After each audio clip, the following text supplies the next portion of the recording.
Oh. Hi.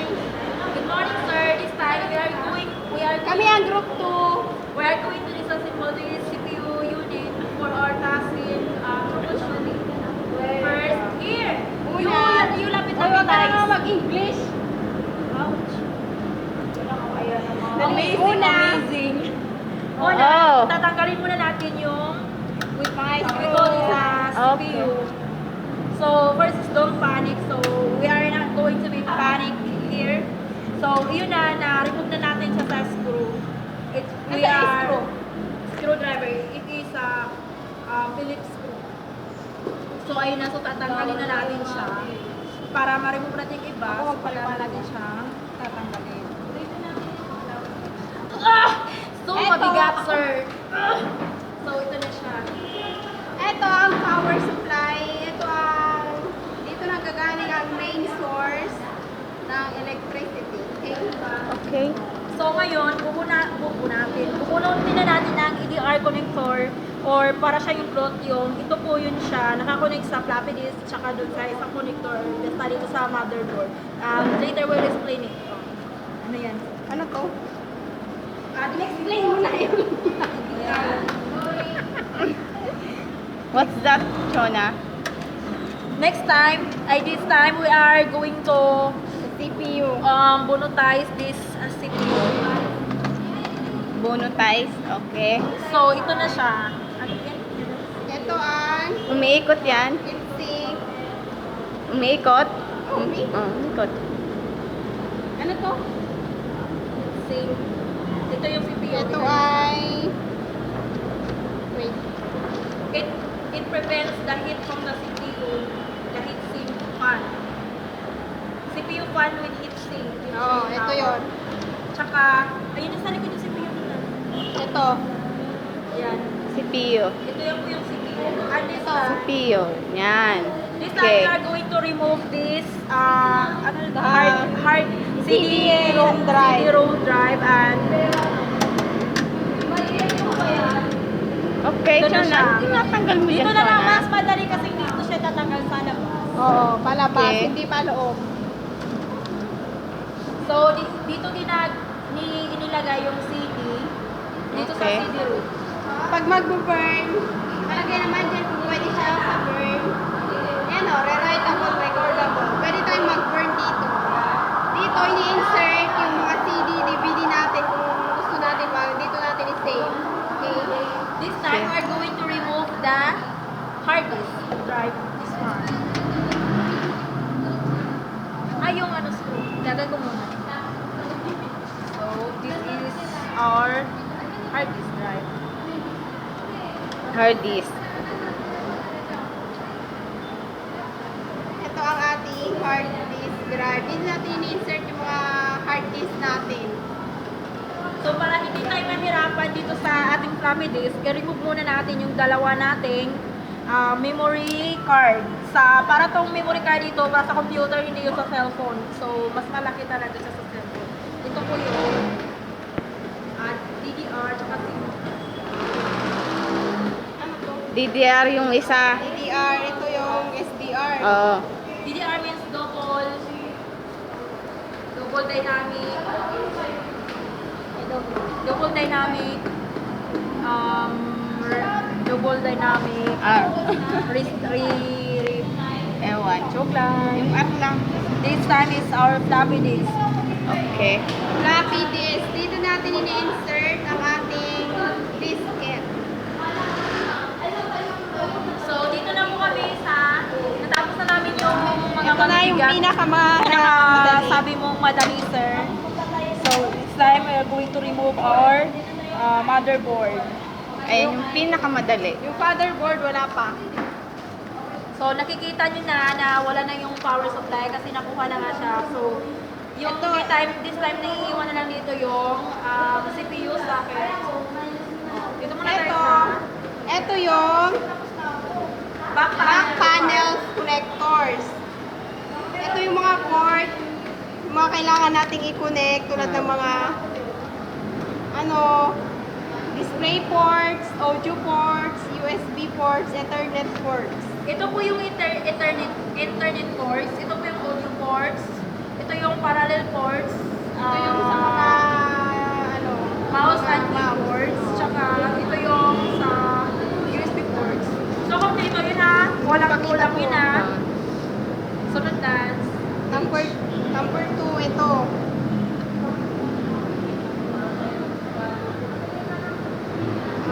Nasa ba? This is CPI CPI PCI PCI slots. slots. PCI slots. Ito, slot for all older expansion cards such as sound cards, network cards, connector cards. Number 3. Ito.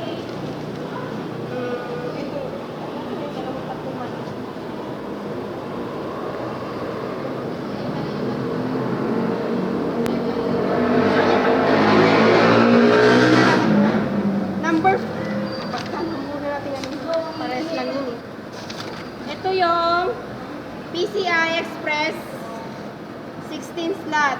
Ito yung para sa mga discrete graphic cards and high bandwidth devices such as top-end solid state drives. Northbridge Number na tayo. 5. Northbridge.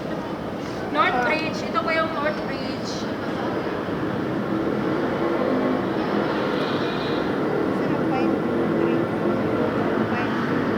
Ito yung North Bridge. Ito po siya. Nakikita niyo po yung Northbridge. Oo. This is the South Bridge.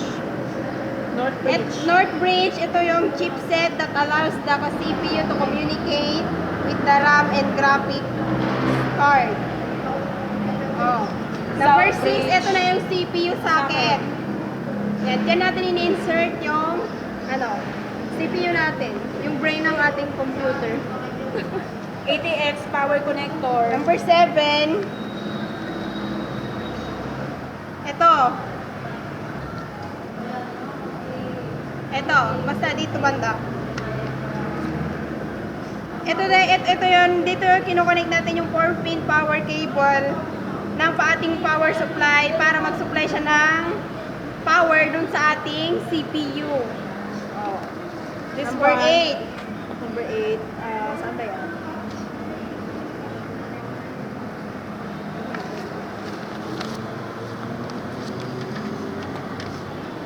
Front panel USB. Nasaan ba yung front panel nito? Ito yung back, di ba? Ito yung front. USB. Saan yan? Front panel USB. Number 8 saan dyan? Ito siguro. Dito natin kung na-connect yung USB 2.0 ports at the front or ibabaw ng computer. Number 9. Front panel connectors. Dito pa rin siya. Dito kino-connect yung power switch, reset switch, power LED, hard drive LED, and front audio ports. Number 10. IDE IDE connector. IDE connector, number 10. Dito kino-connect yung mga makalumang hard drive disk and optical drives for data transfer. Number 11. Ito. Simos battery. Ito yung nag-a-upgrade na Phase battery. sa time para hindi siya magawa. Nagsusupply siya ng power para mag-store yung settings ng BIOS and keep the real clock and keep the real time clock running. Memory stack. Number 12, South Bridge. South Bridge. Ito. Also na nasa input. Ito di ba yun? South Bridge. CPU. Chipset that allows the CPU to communicate with PCI slots, PCI Express, expansion cards, SATA connectors, hard drives, optical drives, USB ports, USB devices, Ethernet ports, and on-board audio.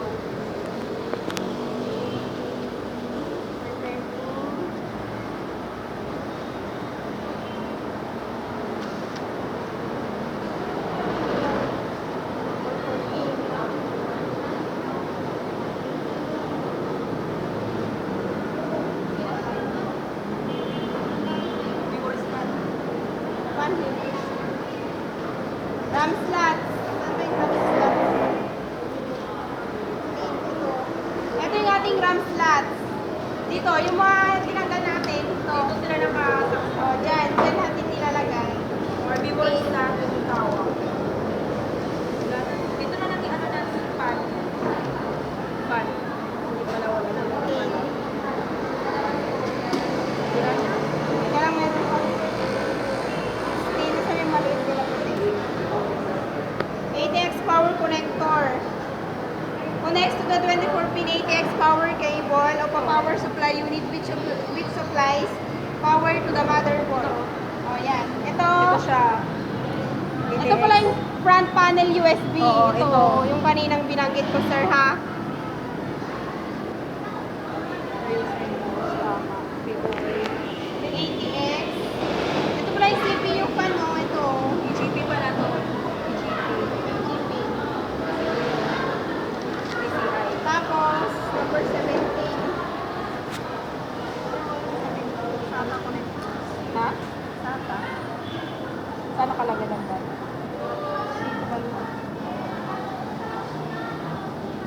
PCI 3 pala.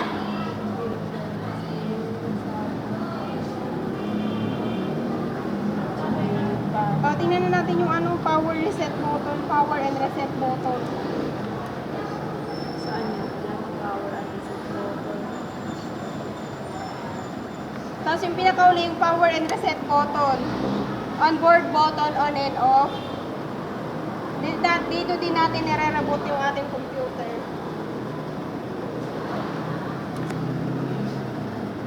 Okay na? So ngayon, ibabalik na natin yung una. Ito yung, kung ano yung uli, ito yung una natin mabalik. Oo. Motherboard. Tapos para hindi tayo mahirapan, yung susunod natin yung floppy disk.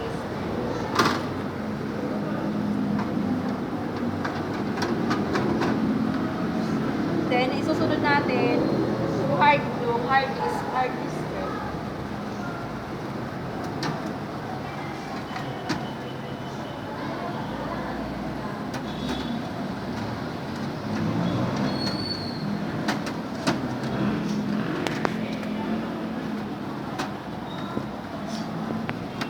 Video din ba yung pagbalik? Baliktad ba? Tama rin. Tapos, sunod natin yung dalawang memory card.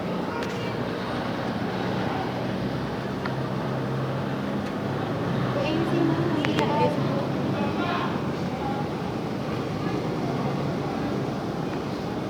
Yung isa ko na hindi pumasok.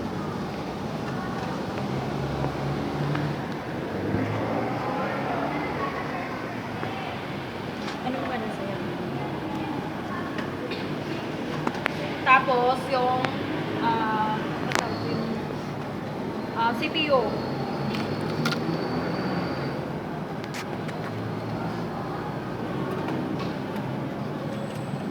Then, atin na siyang ilalak. Gamit ang ating screwdriver, then counterclockwise. Then, isunod natin yung dito muna yung CD-ROM drive.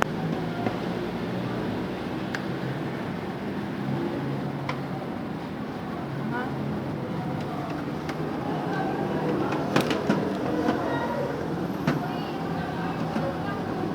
Ayan na siya. Then, lastly, yung ating ito muna yung ating power supply. Ito yung last kasi ito yung muna natin kinuha.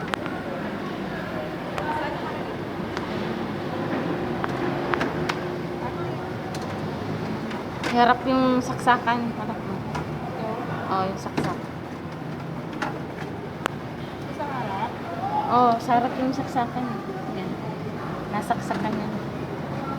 Or ganun.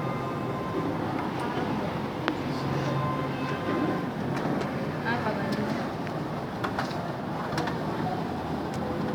Ayun. So, Oh. na-assemble na siya. So, lastly, yung ating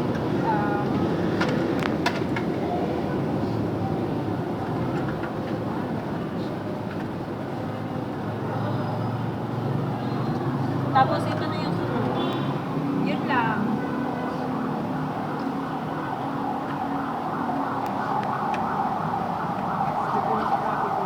Ulit. Patayin mo na. Mag-picture na tayo. Okay na, okay na.